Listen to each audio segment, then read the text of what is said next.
क्या केदारनाथ मंदिर सिर्फ पत्थर और लकड़ी का एक ढांचा है जो हिमालय की मुश्किल चोटियों के बीच ऐसे ही खड़ा है, या फिर यह कुछ और है? क्या यह एक पुरानी शक्ति का शांत सबूत है, एक ऐसी ताकत जो फिजिक्स, जियोलॉजी और इंजीनियरिंग के हमारे आज के ज्ञान को चुनौती देती है? ये सवाल लाखों लोगों के मन में गूंजता है जो इसकी यात्रा पर जाते हैं। वे सिर्फ सुंदर नज़ारे देखने वाले टूरिस्ट बनकर नहीं आते, बल्कि भगवान से जुड़ने की चाह में आते हैं। इस मंदिर का होना ही, जो लगभग 11,755 फीट की ऊंचाई पर खड़ा है और सदियों से बर्फ, हवा और भूकंपों का सामना कर रहा है, हमें सोचने पर मजबूर करता है। यह हमारी सोच को चुनौती देता है कि क्या मुमकिन है, और इंसान की कोशिशों और भगवान के चमत्कार के बीच की बाउंड्रीज को मिटा देता है। यह यात्रा खुद में एक गहरा एक्सपीरियंस है, जो दुनिया के सुख और स्पिरिचुअल खोज के बीच की लड़ाई को दिखाता है। जैसे जैसे कोई ऊपर चढ़ता है, हवा पतली होती जाती है, शहर और बाजार की दुनिया दूर हो जाती है, और अकेलेपन और इंट्रोस्पेक्शन का गहरा एहसास होने लगता है। यहां बर्फ से ढकी चोटियों की शानदार सुंदरता से घिरे होने पर मंदिर सिर्फ एक इमारत नहीं लगता, ये पहाड़ों का दिल लगता है। ऐसा लगता है कि इसमें एक ऐसी ऊर्जा है जो पुरानी भी है और जिंदा भी। हर कदम के साथ सवाल और गहरे होते जाते हैं। हमारे पूर्वजों ने बिना मॉडर्न मशीनों की मदद के दुनिया के सबसे मुश्किल इलाकों में से एक में ऐसी शानदार इमारत कैसे बनाई? ये सोचना ही हैरान करने वाला है, लगभग नामुमकिन। ये जगह सिर्फ एक डेस्टिनेशन नहीं है, ये एक ऐसा पॉइंट है जहां अनगिनत कहानियां, बिलीफ और रहस्य मिलते हैं। ये एक ऐसी जगह है जहां साइंस पूरी तरह से जवाब नहीं दे पाती और फेथ उस कमी को गहरे मतलब से भर देती है। भक्तों के लिए हर पत्थर भगवान शिवा की मौजूदगी की कहानी कहता है। हवा का हर झोंका आकाशीय मिस्ट्रियों की फुसफुसाहट लाता है। स्केप्टिक्स के लिए यह प्राचीन इंजीनियरिंग और जियोलॉजिकल लक का एक शानदार पजल है। मंदिर इन दोनों सोच के बीच खड़ा है, रैशनल माइंड और बिलीविंग हार्ट के बीच एक शांत आर्बिटर। यह आसान जवाब नहीं देता, बल्कि खुद अस्तित्व के नेचर के बारे में हमारी जिज्ञासा को और गहरा करता है। इसकी असली प्रकृति का सवाल इसके पवित्र परिसर से निकलने के बाद भी बना रहता है। क्या यह इंसान की बेमिसाल चतुराई का नतीजा है, प्राचीन निर्माताओं के भूले हुए हुनर का सबूत है, या फिर यह एक उच्च इच्छा का मैनिफेस्टेशन है, एक ऐसा मंदिर जिसे खुद वही भगवान प्रोटेक्ट करते हैं जो इसमें रहते हैं? शायद जवाब दोनों में से किसी एक को चुनना नहीं है।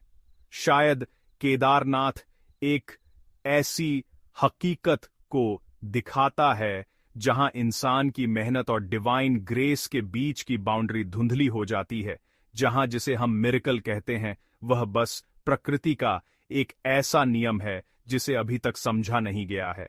मंदिर की स्ट्रॉन्गी हमें विजिबल से परे देखने और उन ताकतों के बारे में सोचने के लिए बुलाती है जो हमारी दुनिया को ऐसे तरीकों से आकार देती हैं जिन्हें हम अभी अभी समझना शुरू कर रहे हैं। केदारनाथ की कहानी हिंदू माइथोलॉजी की रिच टेपेस्ट्री में गहराई से बुनी हुई है, खासकर एपिक महाभारत के साथ। कहानी कुरुक्षेत्र के ग्रेट वॉर के बाद शुरू होती है, जहां पांडवस ब्रदर्स विक्टोरियस होने के बाद भी अपने ही रिलेटिव्स और गुरुओं को मारने के पाप से दुखी थे।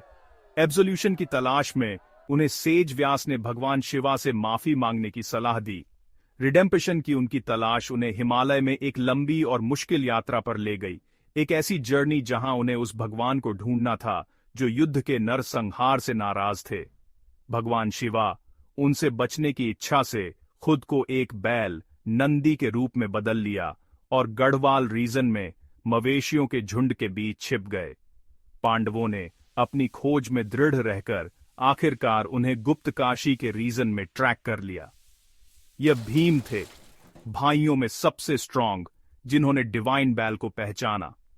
वह 2 पहाड़ों पर अपने पैर फैलाकर खड़े हो गए, झुंड के रास्ते को ब्लॉक करने की कोशिश कर रहे थे। जैसे ही मवेशी उनके नीचे से गुजरे, डिवाइन बैल ने मना कर दिया और जमीन में गायब होने की कोशिश की। भीम ने एक डेस्परेट एक्ट में बैल के कूबड़ को पकड़ लिया। मॉर्टल और डिवाइन के बीच इस पावरफुल स्ट्रगल के रिजल्ट में बैल के बॉडी पार्ट्स हिमालय में 5 अलग अलग लोकेशंस पर उभरे। इन 5 सेक्रेड साइट्स को कलेक्टिवली पंच केदार या शिवा के 5 निवास स्थान के रूप में जाना जाने लगा, जिनमें से हर एक में उनके डिवाइन फॉर्म का एक पार्ट था। कूबड़, सबसे प्रोमिनेंट पार्ट, उसी जगह पर उभरा जहां अब केदारनाथ मंदिर खड़ा है। इस इवेंट ने जमीन को पवित्र कर दिया, जिससे यह भगवान शिवा का एक इटर्नल निवास स्थान बन गया। पांडवों ने उनके पापों को आखिरकार माफ कर दिया गया। इस साइट पर पहला मंदिर कृतज्ञता और भक्ति के एक्ट के रूप में बनाया गया माना जाता है। बैल के बाकी हिस्से दूसरी जगहों पर दिखाई दिए।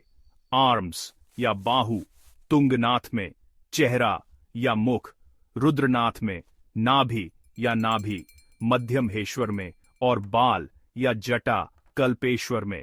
यह माइथोलॉजिकल फ्रेमवर्क केदारनाथ को केवल एक मंदिर के रूप में नहीं, बल्कि शिवा के शरीर के एक लिविंग पीस के रूप में स्थापित करता है, जो अपार आध्यात्मिक शक्ति और डिवाइन फॉरगिवनेस का प्रतीक है। ये ओरिजिन स्टोरी मंदिर को एक हिस्टोरिकल मॉन्यूमेंट से पाप, तपस्या और रिडेम्पशन के इटर्नल साइकिल के एक टाइमलेस सिंबल में बदल देती है। यह फिजिकल स्ट्रक्चर को एक प्रोफाउंड स्पिरिचुअल नैरेटिव से जोड़ती है, जिसने हजारों सालों से भक्तों के साथ रेजोनेट किया है। केदारनाथ की यात्रा इसीलिए केवल एक होली साइट की तीर्थ यात्रा नहीं है, बल्कि पांडवों की एब्सोल्यूशन की अपनी खोज का एक रीएनैक्टमेंट है। यह आत्मनिरीक्षण और समर्पण का मार्ग है, जहां भक्त अपने सांसारिक बोझ को उतारने और डिवाइन के आलिंगन में सांत्वना खोजने की कोशिश करते हैं, ठीक वैसे ही जैसे पंडावस भाइयों ने उन युगों पहले किया था, एक परंपरा स्थापित करते हुए जो आज भी जारी है। केदारनाथ मंदिर का कंस्ट्रक्शन उसके सबसे गहरे मिस्ट्रियों में से एक है, एक इंजीनियरिंग का कमाल जिसने आज के आर्किटेक्ट्स और साइंटिस्ट्स को भी हैरान कर रखा है। ये कैसे पॉसिबल था कि 1000 साल पहले बिल्डर्स इतने बड़े भारी पत्थर के स्लैब इतनी ऊंचाई पर ले जाकर इतनी परफेक्शन से असेंबल कर सकें। मंदिर बहुत बड़े ग्रे कलर के पत्थर के स्लैब से बना है, जिनमें से कुछ का वजन कई टन है। उस टाइम में जब इसका कंस्ट्रक्शन हुआ था, तब साइट तक कोई एडवांस्ड मशीनरी, क्रेन या अच्छी सड़कें होने का कोई रिकॉर्ड नहीं है, जिसका क्रेडिट अक्सर 8वीं सदी के फिलॉसॉफर संत आदि शंकराचार्य को दिया जाता है। इन पत्थरों को खतरनाक पहाड़ी ढलानों पर ले जाने, तराशने और मूव करने का लॉजिस्टिक्स आज भी एक अनसुलझी पहेली है। इसकी इनक्रेडिबल रेजिलिएशन का सीक्रेट इसकी यूनिक कंस्ट्रक्शन टेक्निक में छिपा है। बड़े बड़े पत्थर के स्लैब मोर्टार या किसी नॉर्मल सीमेंटिंग एजेंट से जुड़े नहीं हैं। इसके बजाय उन्हें एक सोफिस्टिकेटेड इंटरलॉकिंग सिस्टम का यूज करके जोड़ा गया है, जैसे एक कॉम्प्लेक्स जिगसॉ पजल। यह मेथड एक ऐसा स्ट्रक्चर बनाती है जो बहुत मजबूत और सरप्राइजिंगली फ्लेक्सिबल है। यह फ्लेक्सिबिलिटी मंदिर को अर्थक्वेक के झटकों, एवलांच और जमा हुई बर्फ के भारी दबाव से बिना गिरे एनर्जी को ऑब्जॉर्ब करने देती है। 6 फुट ऊंचे प्लेटफॉर्म पर बनी फाउंडेशन इसे और ऊपर उठाती है, जिससे यह जमीन पर जमी बर्फ और पानी से बचा रहता है, जो बिल्डर्स की दूरदर्शिता और लोकल एनवायरनमेंट की गहरी समझ का सबूत है। बिल्डर्स को जियोलॉजी और स्ट्रक्चरल डायनामिक्स का एडवांस्ड नॉलेज था। मंदिर नॉर्थ साउथ डायरेक्शन में ओरिएंटेड है, जो हिंदू टेम्पलों के लिए अनयूजुअल है, लेकिन यह अलाइनमेंट शायद तेज हवाओं और बर्फबारी से बचने के लिए एक सोची समझी चॉइस रही होगी। यूज किए गए पत्थर, एक तरह का नीस, अपनी एक्सट्रीम ड्यूरेबिलिटी और वेदरिंग के खिलाफ रेजिस्टेंस के लिए जाने जाते हैं, जो हार्श हिमालयासन क्लाइमेट को सदियों तक झेलने के लिए डिजाइन किए गए मटेरियल के केयरफुल सिलेक्शन को सजेस्ट करता है। यह सिर्फ कंस्ट्रक्शन नहीं था, यह एक केयरफुली कैलकुलेटेड साइंस था, ह्यूमन इंटेलिजेंस और नेचर की अनफॉरगिविंग फोर्सेस के बीच एक डायलॉग, जिसे परफेक्शन के ऐसे लेवल पर एग्जीक्यूट किया गया था जो ऑलमोस्ट सुपर ह्यूमन लगता है। यह प्राचीन इंजीनियरिंग का कमाल प्रोग्रेस के मॉडर्न नोशन को चैलेंज करता है। यह सजेस्ट करता है कि हमारे पूर्वजों के पास एक ऐसा नॉलेज था जो तब से खो गया है, एक ऐसी बुद्धि जो ज्यादा सहज थी, प्राकृतिक दुनिया के साथ ज्यादा तालमेल में थी। जबकि हम स्टील, कंक्रीट और कॉम्प्लेक्स मशीनरी पर डिपेंड करते हैं, वे प्राकृतिक मटेरियल, ग्रेविटी और ज्योमेट्री की गहरी समझ पर डिपेंड करते थे। मंदिर हमारे टेक्नोलॉजिकल घमंड की एक खामोश आलोचना के रूप में खड़ा है, एक पावरफुल रिमाइंडर कि जीनियस के ऐसे रूप हैं जिन्हें कंप्यूटर द्वारा रेप्लिकेट नहीं किया जा सकता या फॉसिल फ्यूल द्वारा चलाया नहीं जा सकता। ये एक अलग तरह की इंटेलिजेंस का स्मारक है जो पेशेंट, रेजिलिएंट और जिस धरती पर इसे बनाया गया था उससे गहराई से जुड़ा हुआ था। साल 2013 ने केदारनाथ घाटी पर एक ऐसी आपदा ला दी जिसकी मिसाल शायद ही कहीं मिले। अभूतपूर्व बारिश ने चौराबाड़ी हिम झील का बांध तोड़ दिया और पहाड़ों से पानी, कीचड़ और विशालकाय पत्थरों की एक बेकाबू बाढ़ नीचे की ओर दौड़ पड़ी। पूरी घाटी मानो मिटा दी गई थी। इमारतें, लॉज, पुल, सब कुछ मानो कागज की तरह बह गए और चंद घंटों में पूरी जमीन का नक्शा बदल गया। इस भीषण बाढ़ में हजारों लोग अपनी जान गंवा बैठे और हर तरफ सिर्फ तबाही और गम का मंजर रह गया। लेकिन इस संपूर्ण विनाश के बीच एक ढांचा ऐसा था जो लगभग ज्यों का त्यों खड़ा रहा। केदारनाथ टेम्पल। चश्मदीदों की गवाही और बाद में सामने आई वीडियो फुटेज ने एक ऐसी घटना को उजागर किया जिसे लोग किसी दैवी चमत्कार से कम नहीं मानते। जब बाढ़ का रेला मंदिर की ओर बढ़ रहा था तभी पहाड़ों से एक विशाल शिला, जिसे आज भीमशिला या दैवी शिला कहा जाता है, बहती हुई आई और मंदिर के ठीक पीछे आकर रुक गई। यह पत्थर ऐसे स्थान पर आकर थमा कि उसने बाढ़ की दिशा बदल दी और मंदिर के दोनों ओर पानी की धाराएं फूट पड़ी, जिससे फेस या संरचना सीधे टकराव से बच गई। सब कुछ बह गया लेकिन प्राचीन मंदिर अडिग खड़ा रहा।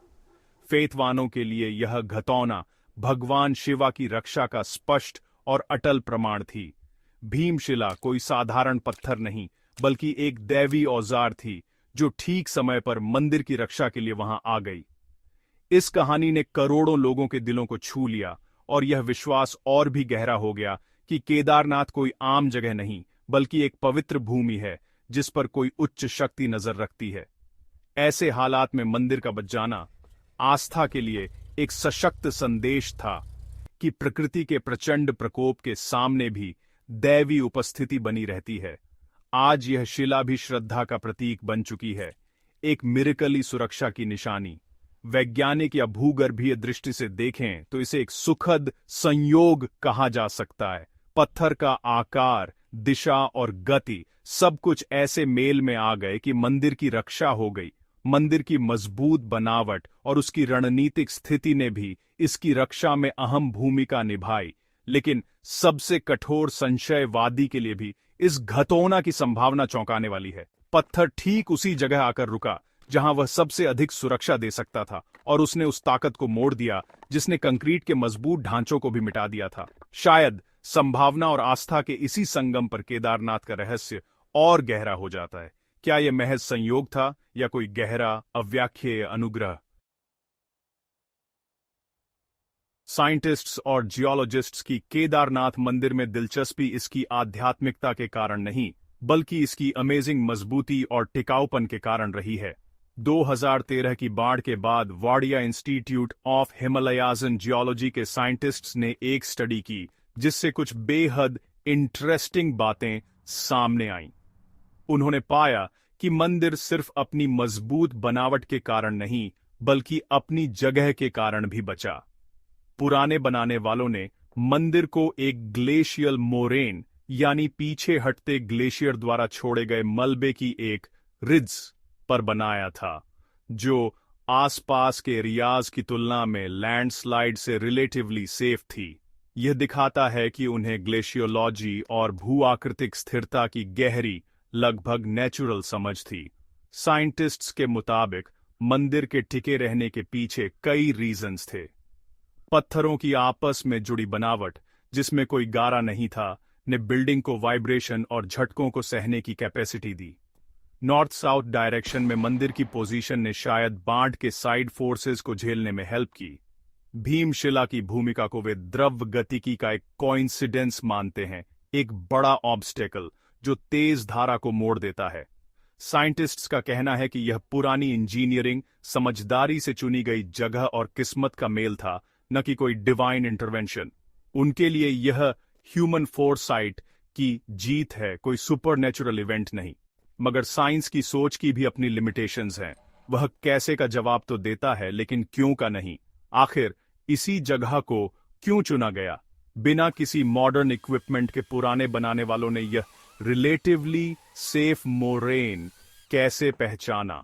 उन्होंने ऐसी इंटरलॉकिंग टेक्निक कैसे डेवलप की जो आज की कई मॉडर्न स्ट्रक्चर्स से बेहतर है? साइंस पत्थरों की केमिकल कंपोजिशन का एनालिसिस कर सकता है, बार्ड की फिजिक्स का मॉडल बना सकता है, लेकिन उन लोगों के दिमाग में झांक नहीं सकता जिन्होंने मंदिर बनाया। उनकी नॉलेज सिस्टम शायद एक्सपीरियंस और फेथ का मेल थी, जो आज की मेथड से परे है। यहीं साइंस और फेथ का क्लैश सबसे क्लियर हो जाता है।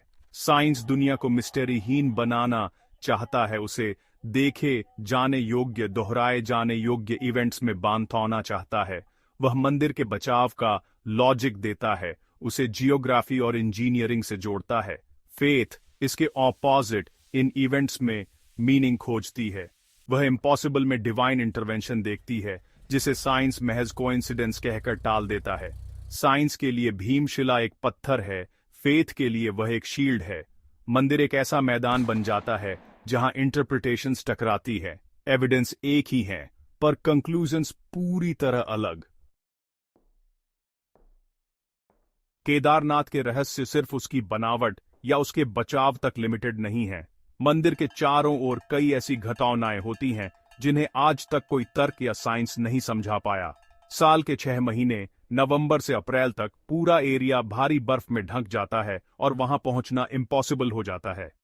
इस दौरान मंदिर फॉर्मली बंद कर दिया जाता है और भगवान की सिंबलात्मक मूर्ति को ऊखी मठ ले जाया जाता है।